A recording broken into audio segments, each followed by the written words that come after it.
Sa pinagdamputan nga niya sa yumaong asawa, wala siyang gintong nakita. Dito pa ba? Sa isip-isip ni Tyrone. Oo naman sir, 1,000,000 yan. Kahit lumipad at tumambling pa ako ng 1,000 beses, hindi ko kikitain ng isang gabi yan. Yun ang sagot ng babae, pero nagulat si Tyrone nang muli pang magsalita ito. Pero sir, suntok sa buwan yan. Magunaw man ang mundo, walang lalaking babayaran ng tulad namin ng 1,000,000 sa isang gabi. Sa totoo lang sa panahon ngayon, kung saan hindi na binabalyo ng kabataan ng salitang, alam mo na, kahit 2 0 lang ang kasunod ng 1 sir, may papatol na sayo. Ganun na kalupit ang mundo, sabi ni Rosenda. Saka sir, sa mga tulad namin, this is too good to be true. Kaya ikababaliw lang namin na paniwalaan yan. Siguro sir, kung inalok mo ko ng 1,500, baka paniwalaan ko pa. Sabi ng dalaga, saka biglang tumawa ng malakas. Ewan ni Tyrone pero naengganyo na rin si Tyrone na tumawa. Sige, iibahin ko ang tanong. Mukha kasing inis ka sa salitang 1,000,000. Sabi ulit ni Tyrone. Napatigil sa pagtawa si Rosenda at nagulat sa muling pagtatanong ng lalaki. Kung bibigyan kita ng 3 kahilingan at pangako tutuparin ko yon. Pero pag bibigyan mo ko sa isa kong request, payag ka ba? Tanong ni Tyrone. Depende sa request sir. Aba, baka illegal ang request mo eh. Kung hindi ka kasi interesadong ibali-balibag ako sa kama, hindi ko rin alam sir kung anong interes mo. Paniguro ni Rosenda. Natawa si Tyrone. Kakaiba si Rosenda sa lahat ng nakausap niya. Overthinker ang babae at sigurista. Pero medyo tanga sa isip-isip ni Tyrone. Okay, itong request ko. Sa bahay ko ikaw titira at doon ka magsa-show. Exclusive. Kada 9:00 ng gabi. Exclusive, miss. Sabi ni Tyrone. Ewan niya kung bakit yun na nasabi niya. Napakababaw na hiling.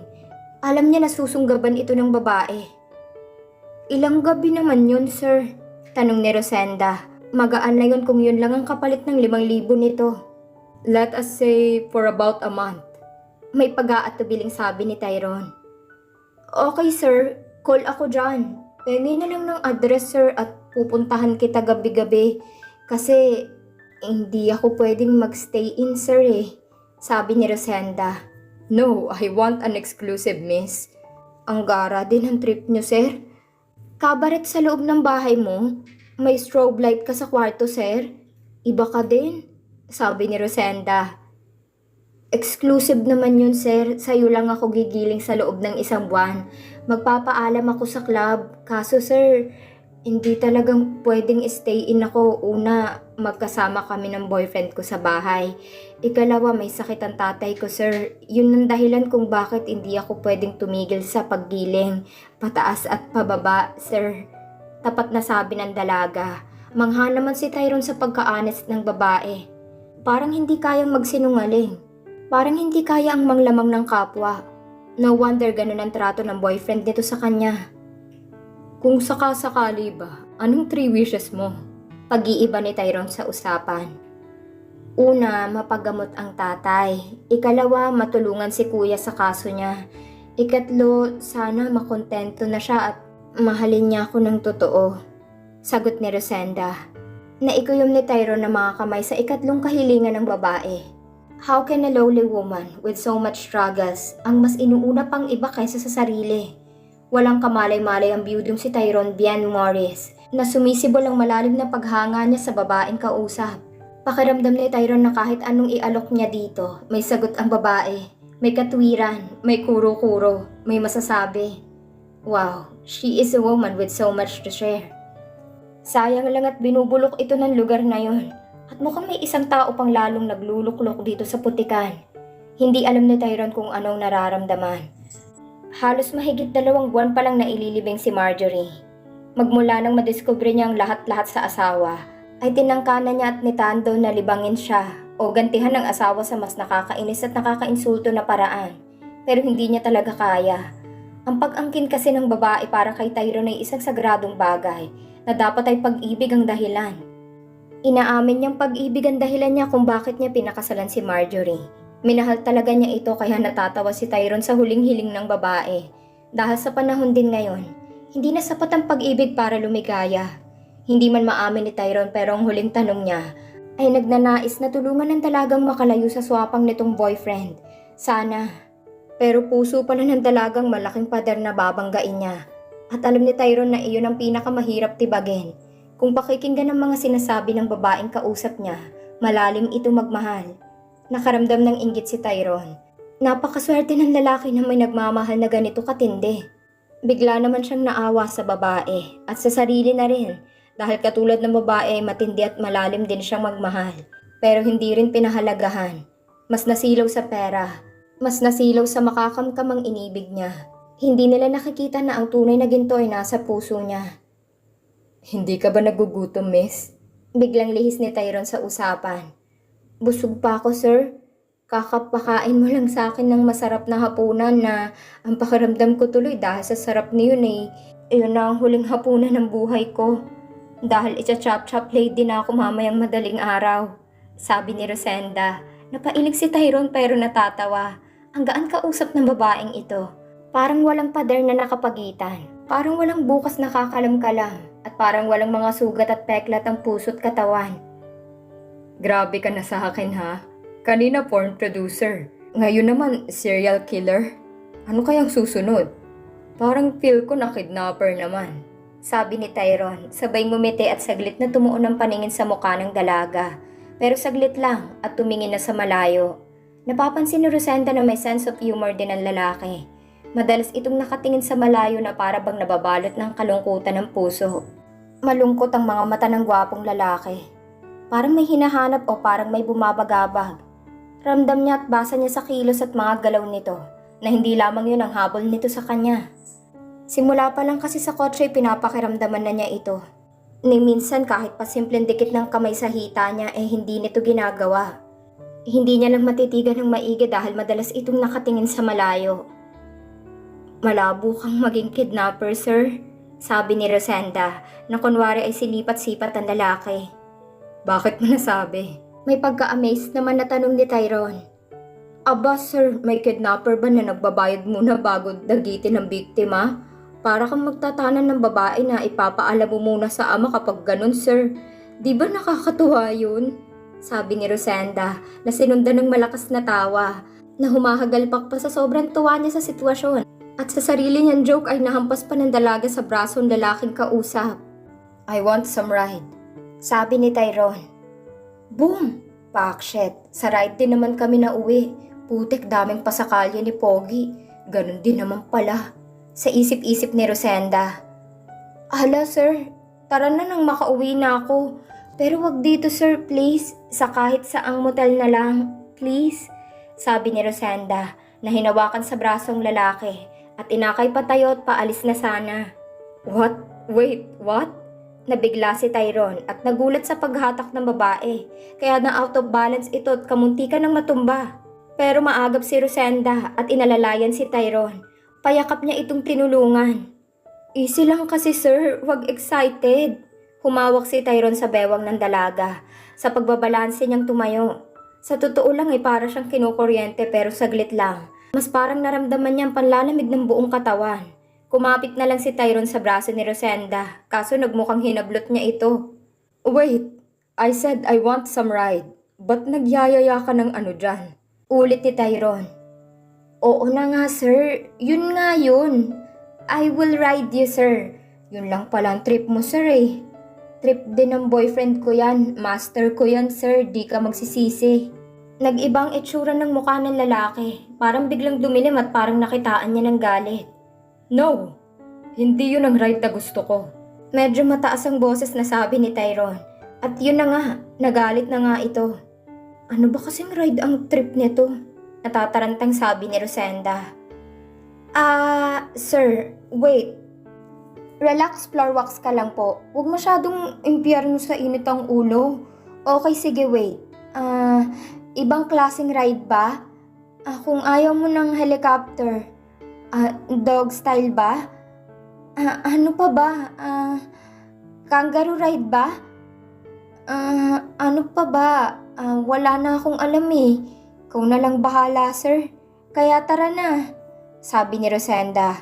Imbes na mabatrip ay itinawa na lang ni Tyrone na pagka-overthinker ng babae. No wonder madali itong mauto ng boyfriend nito. This woman is a dumber innocent. Tumaas ang kamay ni Tyrone. Senyas yun para kay Tando na nasa hindi kalayuan. At inihintay lamang ang senyas niya. Lumayo ito for privacy reason daw.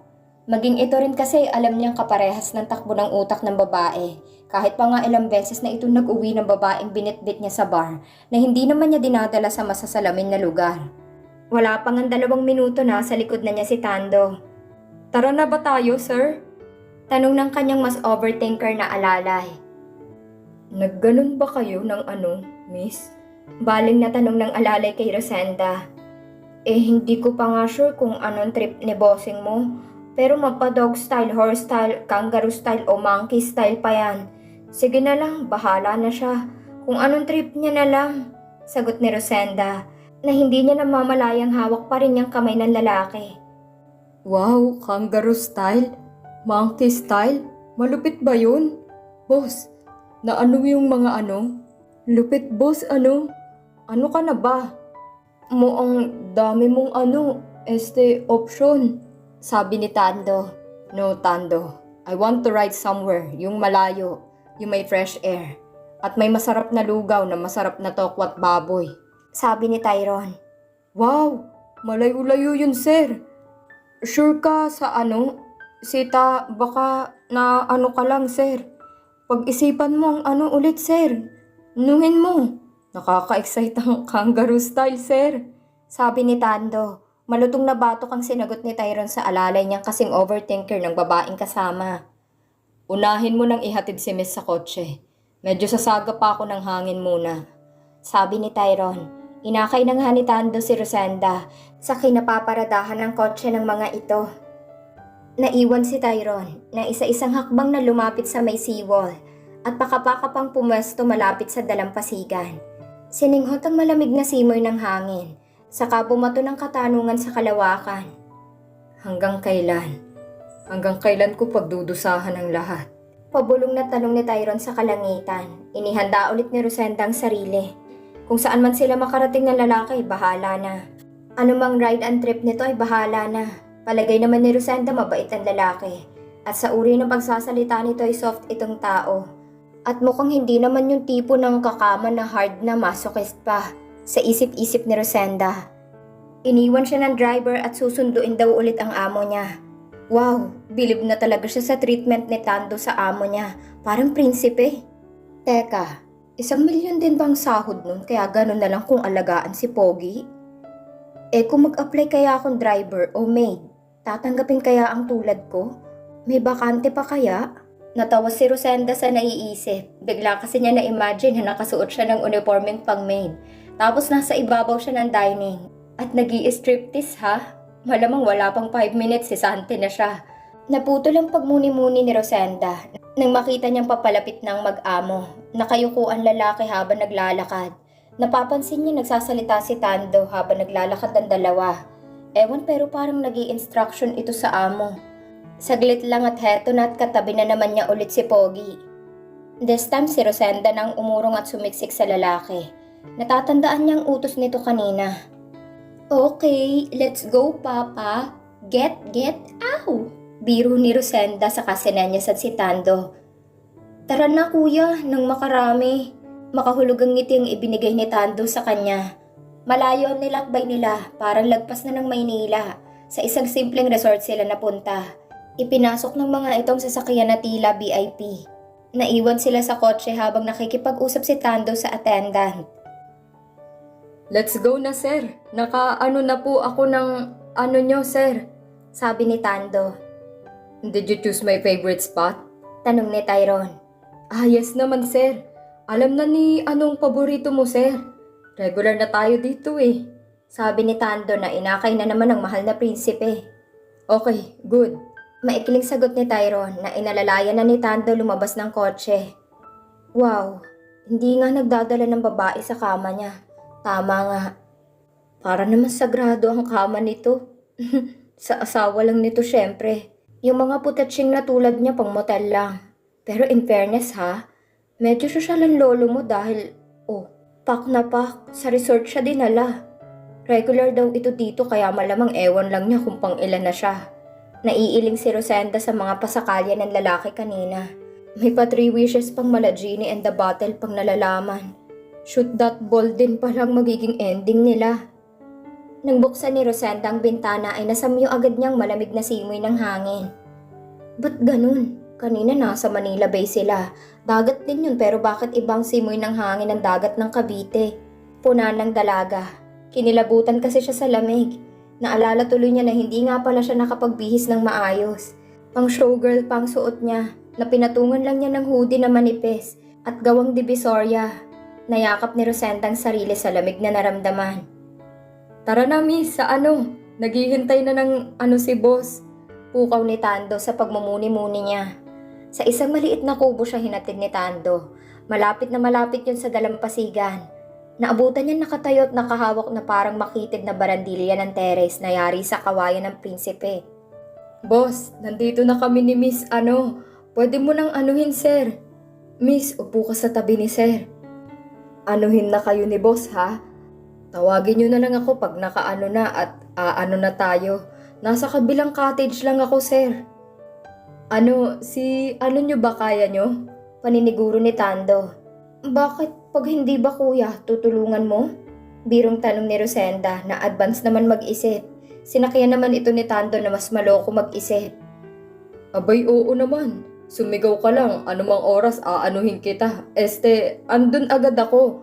Ako ang tatapos para hindi bitin. Sabi nito. Nauna pang humagalpak ng tawa si Rosenda. Saka natapik na naman ang braso ni Prinsipe. Medyo sira din tong driver mo sir. Tirador ng kanin lamig to no. Biro ni Rosenda pero nanatiling seryoso si Tyrone at nakatanaw lang sa karagatan. Ay, serious mode si sir. Ayaw nang may ka-share oh. Sabi ni Rosenda. Sige na Kuya Tando, iwan mo na siya sa akin. Ako nang bahala sa yung precious prince mo. Sabi ni Rosenda. Na muna ako sir. Paalam ni Tando. Isang malalim na buntong hiningang pinakawalan ni Rosenda. Saka lumusot sa pagitan ng mga kamay ni Tyrone na nakahawak sa barandilyang kawayan. Kaya ang kinalabasan ay nasa harap siya ni Tyrone at magkadikit ang kanilang katawan. What are you doing? Relax na tanong ni Tyrone. Doing the doing, sir. Kaya relax ka lang dyan. Sabi ni Rosenda sabay unti-unting tinatanggal ang pagkakabutones ng polo ni Tyrone. Mali ka nang iniisip, miss. Sabi ni Tyrone. Okay lang, palagi naman akong mali. Sa buong buhay ko ata, wala naman akong ginawang tama, palaging mali. Sabi ni Rosenda, na tuluyan na nabukas ang lahat ng butones ng polo ng lalaki. Kaya nahantad ang katawan nito. Matipuno ang dibdib, at wow, may baon na pandesal na pak-napak. In fairness, at tulad ng nai-imagine niya kanina nang makita niyang balahibo sa braso nito. Tumpak nga siya, mabalahibo rin ang dibdib nito. Pinasadahan ni Rosenda ng tingin ng pinong balahibo nito sa dibdib hanggang sa hangganan at dulo kung saan nagtago ng mga balahibo. Liking what you see, miss? Sabi ni Tyrone na hindi tinangkang sawayin ng babae. Rosenda, sir. Rosenda is the name.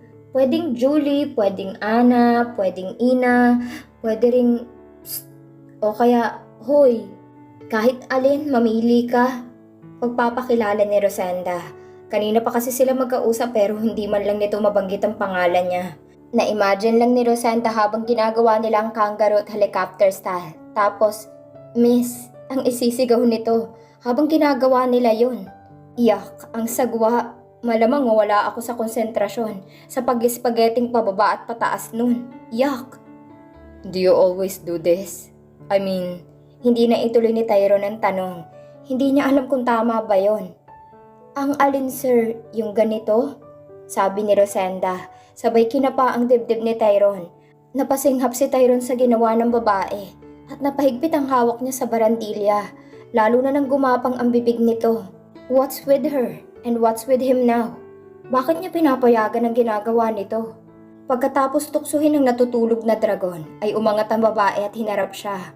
Nagulat si Tyrone na magtama ang mga mata nila, kaya bigla niyang inilayo ang tingin. Ewan niya pero nahihiya siyang malaman nitong sitwasyon. Yes sir, palagi ko itong ginagawa, pero sa kanya lang. Kaya pasensya na sir, alam kong nagbayad ka ng malaki. gawin mong lahat ng gusto mo, sir, kahit anong ride pa yun.